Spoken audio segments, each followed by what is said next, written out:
ناظرین روپیہ پیسہ میں آپ کو خوش آمدید کہتے ہیں. میں ہوں علی ناصر. اب لوگ کہہ رہے ہیں کہ متوقع طور پر جو ہے وہ نئی حکومت جب آئے گی تو وہ ٹیکس اصلاحات بھی کرے گی. ایف بی آر کے محکمے کے متعلق بہت سارے لوگوں کی مختلف آراء ہیں. اس بارے میں بہت ساری کمپلیکیٹڈ قسم کے ویوز پائے جاتے ہیں. بہت سارے لوگ محسوس کرتے ہیں کہ ہمارے ملک کے اندر ٹیکس کلیکشن کا جو میتھڈ ہے, ٹیکس کلیکشن کا جو میکنزم ہے, ٹیکس کلیکشن کا جو اپریٹس ہے, اس میں کہیں کہیں ایسی بڑی بڑی غلطیاں ہیں کہ اس کی وجہ سے جو ہے لوگ ٹیکس بریکٹ میں آنا نہیں چاہتے, ٹیکس نیٹ میں آنا نہیں چاہتے, ٹیکس کے اس جال میں پھنسنا نہیں چاہتے اور وہ اس سے دور رہنا چاہتے. اس کا نتیجہ کیا ہے کہ آج بھی معاملات اس طرح سے ہیں کہ معیشت بہت زیادہ انڈاکومنٹڈ ہے. پھر کہتے ہیں صاحب یہ گرے اکانومی ہے, کچھ لوگ کہتے ہیں بلیک اکانومی ہے. لیکن بہت سارے لوگ جو ہیں وہ محنت کر کے پیسے کماتے ہیں, صحیح پیسے کماتے ہیں, لیکن اس پہ ٹیکس دینے سے تھوڑا سا کتراتے ہیں, یا اگر ٹیکس دے بھی رہے ہوں تو ٹیکس کے باقاعدہ نظام میں داخل نہیں ہونا چاہتے. ان سے جب سوال کرتے ہیں کہ بھائی آپ ٹیکس کے نظام میں کیوں نہیں آ رہے, تو کہتے ہیں کہ ہم اداروں سے گھبراتے ہیں. ان اداروں سے کیوں گھبراتے ہیں؟ ان کے پاس جب جاتے ہیں تو ہمیں بڑے چکر لگانے پڑتے ہیں, ہمیں بڑی ٹینشن ہوتی ہے, ہمیں بڑی پریشانی ہوتی ہے. اس نظام میں آسانی پیدا کر دی جائے. اب نئی حکومت آنے والی ہے, یقین کریں سرکاری دفاتر کے اندر عجیب قسم کی ہلچل ہے, پریشانی سی ہے. تمام لوگ گھبرائے ہوئے ہیں کہ پتہ نہیں کیا ہوگا. سب سے پہلے تو اتھل پتھل ہوگی, کیونکہ جب نیا شخص آتا ہے تو آتے ہی سب سے پہلے ادارے کو اوپر سے لے کر نیچے تک جھنجھوڑ کے رکھ دیتا ہے. ادارے کے اندر جو ملازمین بیچارے OSD لگے ہوتے ہیں کافی عرصے سے, یا جسے ہم کہتے ہیں کہ جن کو غیر اہم عہدے دیے ہوتے ہیں, ان کو اہمیت والے عہدے دینے کے چکر میں رہتی ہے. اور وہ لوگ جو کہ پہلے اہم ترین عہدوں پر رہے ہوں لیکن ماضی کی حکومتوں کے زیادہ نزدیک رہے ہوں, ان کو ناپسند کرتی ہے. تو ابھی وہاں پر بھی ایک ٹینشن ہے, پریشانی. لیکن اس حکومت کے اوپر ایک بہت بڑی ذمہ داری ہے. اب یہ جب آئے ہیں تو انہیں ٹیکس اصلاحات کرنی پڑیں گی, ان کو اصلاحات کرنی پڑیں گی. FBR کے محکمے میں بہتری لانی پڑے گی, FBR کے محکمے میں ٹرانسپیرنسی لانی پڑے گی, FBR کے محکمے میں آسانیاں پیدا کرنی پڑیں گی. کس کے لیے؟ ٹیکس پیئر کے لیے. سہل بنانا پڑے گا ٹیکس پیئنگ کے نظام کو. میرے ساتھ آج بہت ہی اہم مہمان شامل گفتگو ہوں گے. جناب ڈاکٹر شاہد حسن صدیقی صاحب. ڈاکٹر شاہد حسن صدیقی صاحب, آپ کو ویلکم کرتا ہوں شو. ڈاکٹر صاحب, میرے ذہن میں بہت سارے سوالات ہیں, لیکن بنیادی مسئلہ یہی ہے کہ ہماری اکانومی کے اندر لوگ کمپلین کرتے ہیں کہ جی ہم ڈاکومنٹڈ نہیں ہیں, اور آج بھی جو ہے لوگ لینچ میں کر رہے ہیں. ایک بہت بڑا تماشا کھڑا کیا گیا, فائنینشل انکلوژن کریں گے, نیچے سے لے کر اوپر تک لوگوں کے بینک اکاؤنٹ کھلوائیں گے اور سب لوگوں کو ڈاکومنٹڈ اکانومی میں لے آئیں گے. انفارچونیٹلی اس سب کو دھرم بھرم کر دیا ٹرانزیکشن ٹیکس لگا کر. کیونکہ وہ عورت جس نے سلائی مشین خرید کر چھوٹا سا کام شروع کیا تھا وہ تو ٹیکس پیئر نہیں تھی. ابھی تک اس بیچاری کو پتہ ہی نہیں تھا ٹیکس پیئنگ ہوتا کیا ہے. اس نے بینک اکاؤنٹ کھولا, وہ ڈاکیومنٹڈ اکانومی میں آئی, آپ نے ٹرانزیکشن ٹیکس لگایا, وہ بیچاری گھبرا گئی. وہ شخص جس نے بھیڑ بکری کا کام جو ہے شروع کیا, کام بڑھایا, اس کا بزنس ایکسپینڈ کر گیا, لیکن وہ ٹیکس پیئر تو نہیں ہے, اس کو تکلیف ہوئی.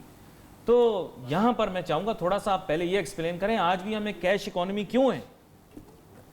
شکریہ. دیکھیے, پہلے میں آپ سے یہ بتا دوں کہ ہمارا جو ٹیکسوں کا نظام ہے کئی دہائیوں سے, اس کا فلسفہ کیا ہے کہ فلسفہ یہ ہے کہ جو طاقتور طبقے ہیں, مالدار طبقے ہیں, ان کو ٹیکس چوری کرنے میں جو ہے سہولیات دی جائیں. ایسے قانون بنائے جائیں جس کے ذریعے چوری کرنا آسان ہو جائے اور جرم بھی نہ ہو. ایک دوسرا یہ تھا کہ طاقتور طبقوں پر ٹیکس ہی نہ لگائیں, نہ وفاق لگائیں نہ صوبے لگائیں. وہ ٹیکس ہی نہیں لگاتے تو پھر کوئی محکمہ کیا کر سکتا ہے.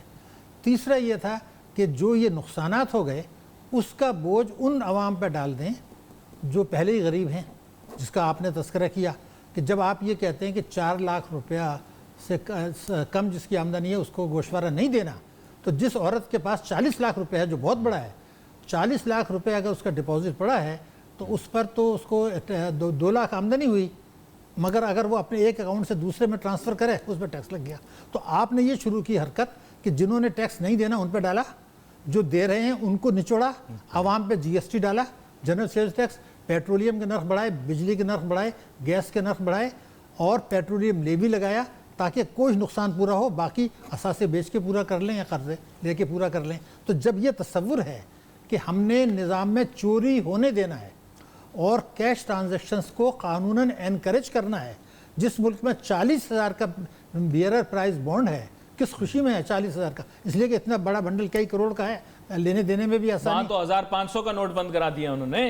وہ تو دیکھیے بات یہی تھی کہ پہلا سوال ان کی اکنامی ہم سے 6 گنا بڑی ہے، تو وہاں اگر 1000 کا سب سے بڑا نوٹ ہے اس سے اوپر نہیں ہے تو ہم نے کس خوشی میں 5000 کا نکالا ہے، کس کے مفاد میں نکالا ہے؟ آپ اپنے 21 کروڑ میں سے 15 کروڑ سے پوچھئے ان کو 5000 کے نوٹ کی ضرورت ہے؟ آپ نے 30 40 50 لاکھ آدمیوں کو فائدہ پہنچانے کے لیے، اسمگلنگ کرنے کے لیے، رشوت دینے کے لیے، ٹیکس چوری کرنے کے لیے 5000 کا نوٹ نکال دیا۔ بھارت نے تو 1000 کا نکالا تھا اور 500 کا، اس کو بھی ڈی مونیٹائز کر دیا۔ یہی فرق ہے۔ تو میرا کہنا یہ تھا کہ جب آپ نے 111(4) بھی نکالا کہ چوری کا پیسے کو وائٹ کر لیں، آپ نے ڈی سی ریٹ کو بھی اتنا کم رکھا کہ چوری کا رشوت کا پیسہ وہاں چلا جائے، ود ہولڈنگ ٹیکس بھی لے آئے۔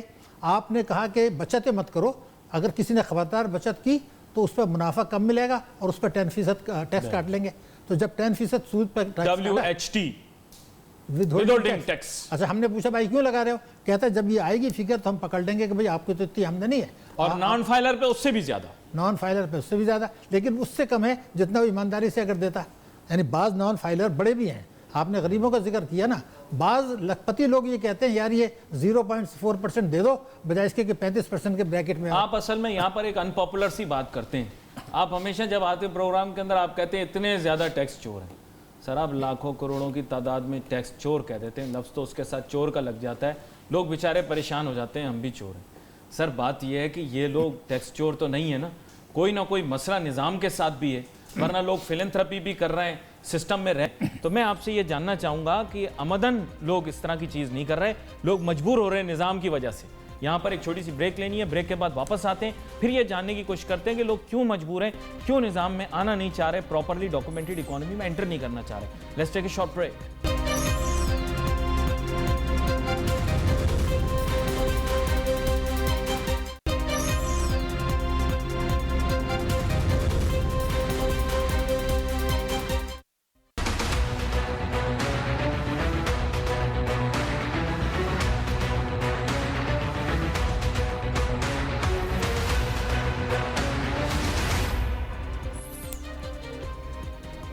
ناظرین ویلکم بیک آفٹر بریک۔